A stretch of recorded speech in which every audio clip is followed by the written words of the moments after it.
नमस्कार, सार्वमंथन न्यूज महाराष्ट्रमध्ये आपलं स्वागत. पाहुयात आजची सविस्तर बातमी.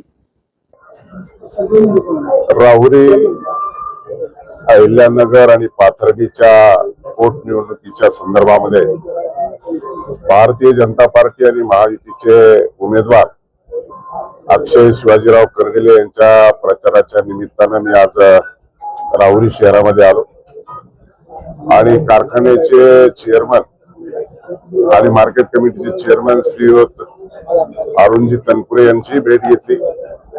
आता माजी मंत्री आणि या विधानसभा क्षेत्राचे माजी आमदार प्रोजेक्ट तनपुरे यांची देखील भेट घेतलेली आहे.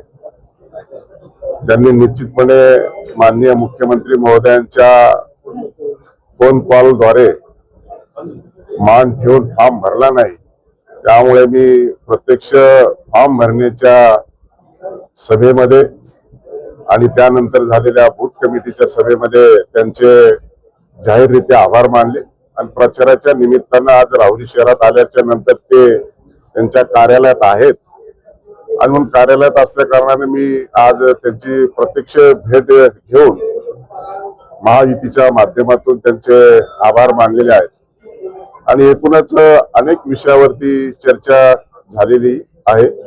या चर्चेच्या अंती त्यांनी अतिशय सकारात्मक दृष्टिकोनातून या निवडणुकीकडे पाहत असताना ही पोटनिवडणूक आहे, तर भावनिकतेची झालर आहे आणि राज्यात आणि केंद्रात सरकार हे भारतीय जनता पार्टीचं आणि महायुतीचं आणि मित्रपक्षाचं असल्या कारणानं या मतदारसंघाचा प्रश्न जे प्रलंबित आहेत ते सुटले पाहिजेत, सुशिक्षित बेरोजगारांचे प्रश्न सुटले पाहिजेत आणि एकूणच हा विकास जर होत असेल तर सत्ता ही महत्वाची आहे आणि राज्यात आणि केंद्रात ही सत्ता भारतीय जनता पार्टीची असल्या कारणानं त्यांनी मतदारसंघाच्या प्रश्नाला प्रथम प्राधान्य देत या ठिकाणी उमेदवारी केलेली नाही.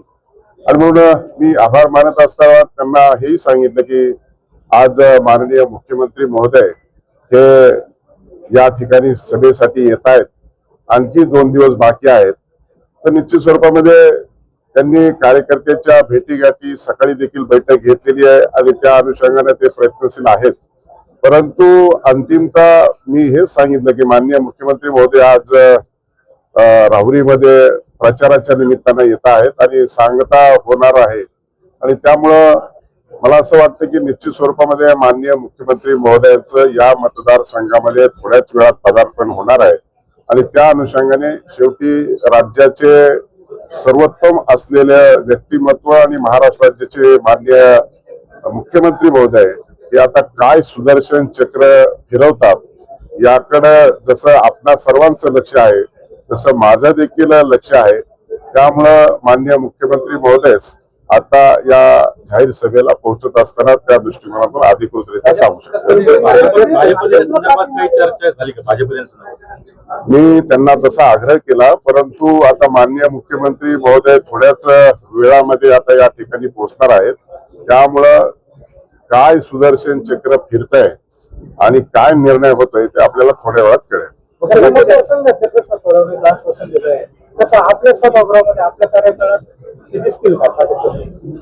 मला असं वाटतं की आता राज्याचे सर्व आणि महायुतीचे नेते आदरणीय मुख्यमंत्री महोदय थोड्या वेळामध्ये आपल्यामध्ये पोहोचतायत आणि मला वाटतं त्यांचा अनेक वेळा संवादही झालाय, प्रत्यक्ष भेटही झालाय, त्यामुळे ते सुदर्शन चक्र घेऊन येणार आहेत आणि काय सुदर्शन चक्र फिरणार आहे त्यामुळे मतदारसंघाचं असेल त्यांचं व्यक्तिशः असेल ते माननीय मुख्यमंत्री महोदय त्या संदर्भामध्ये अधिकृतरित्या बोलतील.